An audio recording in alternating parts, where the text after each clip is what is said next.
U.S. and Philippine Marines aboard U.S. amphibious assault vehicles launched from the U.S. Navy's U.S. Ashland and the Philippine Navy's BRP Davao del Sur as part of a humanitarian response and counterterrorism-based exercise. The ship-to-shore movement brought together the U.S., Philippine, and Japanese militaries to advance amphibious capabilities. An hour after the U.S. and Philippine forces launched, soldiers from the JGSDF Amphibious Rapid Deployment Brigade aboard a Japanese AAV launched from the U.S. Ashland to support a different humanitarian training mission. Following the amphibious landing, U.S. and Philippine Marines conducted follow-up military operations with live fire and urban terrain training, fire and movement exercises, and fire team assaults, strengthening their proficiency in counterterrorism operations. Amphibious operations are a core competency that defines who we are as Marines, said Philippine Marines Lieutenant Colonel Henry R. Espinoza, Chief of Staff of the Philippine Marine Ready Force. We anticipate the arrival of our first fleet of AAVs next year. The training we received from the U.S. Marines provided Filipino AAV operators with knowledge of how these amphibious vehicles operate, which is critical to how our own AAV operators will effectively conduct future operations. As part of the training evolution, U.S. and Philippine fixed-wing assets also provided shore air surveillance in support of the landings. U.S. participants included components of the 7th Fleet, 3D Marine Expeditionary Brigade, and 31st Marine Expeditionary Unit. Philippine participants included the Philippine Marine Corps, Philippine Navy, and Philippine Air Force. Japanese participants included the JGSDF ARDB. The Armed Forces of the Philippines hosted the closing ceremony of Exercise Balikatan, marking the successful conclusion of the largest annual combined military exercise between the Republic of the Philippines and the United States of America.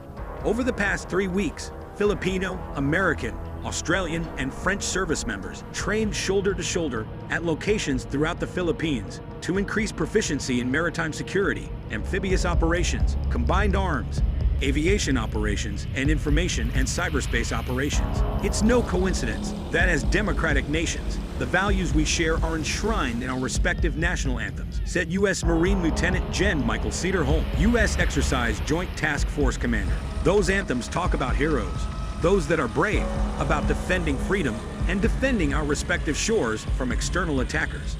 I could not be prouder of the men and women in the field, the operational planning staffs, and all the enablers. They have truly made Balikatan 24 an incredible success. In addition to field training events, humanitarian civic assistance teams built schools and medical centers at 4 locations while training medical providers, gifting education supplies, and building relationships with local communities. All told, the HCA efforts injected nearly $50 million into locations throughout the country. Service members from each of the participating countries and military services were in attendance, including representatives from 14 countries taking part in the exercise's International Observer Program. Every Balikatan is increasingly more complex. This year has produced several new collaborations considering dynamic challenges across all domains, said Armed Forces of the Philippines Major Gen. Marvin Licudin, Philippine Exercise Director. This year's exercises emphasized quality over quantity, with intentional focus on the complexity of concepts from planning to execution. The growing modernization of both the AFP and the U.S. military was evident throughout.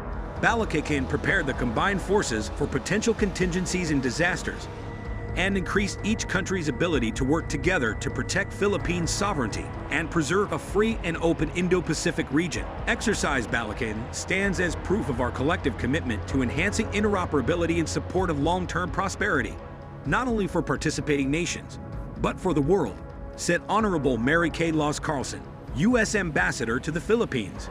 Balikatan is an annual exercise between the Armed Forces of the Philippines and U.S. military designed to strengthen bilateral interoperability, capabilities, trust, and cooperation built over decades of shared experiences.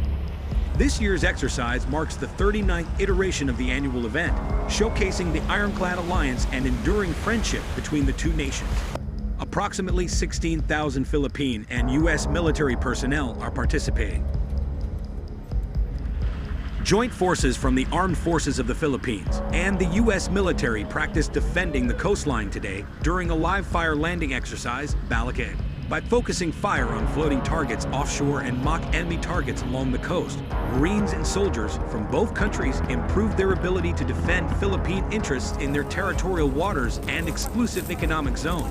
I continue to be impressed by the skill, dedication, and interoperability of the U.S. and AFP, all of which were on full display during today's training, said U.S. Marine Lieutenant Gen. Michael Cederholm, Commanding General of I-Marine Expeditionary Force. Balikatan is designed to prepare both of us to defend Philippine sovereignty. If anyone had a question about whether we were ready, we answered it today. We are ready, and we will always be ready. The combined firepower range included multiple fires from FGM-148 Javelin missiles and M3A1 multi-role anti-personnel weapon systems, or MAAWS. Small arms and machine gun fire from troops in cover and maneuver, and artillery fire from the Philippine Marine Corps, Philippine Army, and U.S. Army. The successful execution of this exercise underscores the strengthening cooperation between the Philippines and the United States in defending our shores. With each iteration, we continue to leverage the valuable insights and expertise gained to ensure regional security and stability, said Major Gen. Marvin Licudine, Philippine Exercise Director. Participating units included Philippine Army 502nd Brigade, Philippine Marine Corps 4th Marine Brigade, U.S. Army 3 to 7 Field Artillery, and U.S. Marine Corps 3rd Littoral Combat Team.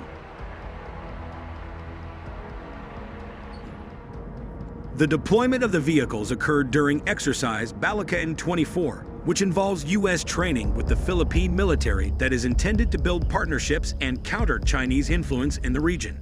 A platoon of Marines with ACVs left the U.S. Harpers Ferry and attacked targets along the coast of Oyster Bay, Philippines, with MK-19 grenade launchers.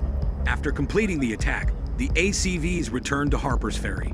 In 2022, the vehicles rolled over on land twice, prompting the Marine Corps to withdraw ACVs from SURF operations while it recertified crews to operate them. Late last year, a Marine with the 15th MEU, SHATE, Matthew Bilski, died after the vehicle rolled over on land during an exercise in preparation for the unit's current deployment. The following month, after the Corps said it had recertified its crews, the Assistant Commandant of the Marine Corps, Gen. Chris Mahoney, announced that ACVs were back in SURF operations and that the 15th MEU would deploy with them to the Pacific. The new ACVs can deploy from amphibious ships, traverse water, and take over shore bases. They replace decades-old platforms that have had a troubled history, including a 2020 incident that killed 8 Marines and 1 sailor. The vehicles, called Amphibious Assault Vehicles, or AAVs, have been in service since the 1970s. They are lighter and have tracks, unlike the wheeled ACVs, which weigh about 70,000 pounds when fully loaded. The 15th MEU is deploying as part of the Boxer Amphibious Ready Group, or ARG, which includes Harpers Ferry and the U.S. Somerset. Part of the 15th MEU's deployment in April was hampered by the readiness of the U.S. Boxer, the ARG's name. After experiencing technical difficulties, the Boxer returned to San Diego, where the Marines and sailors were disembarked so repairs could be made.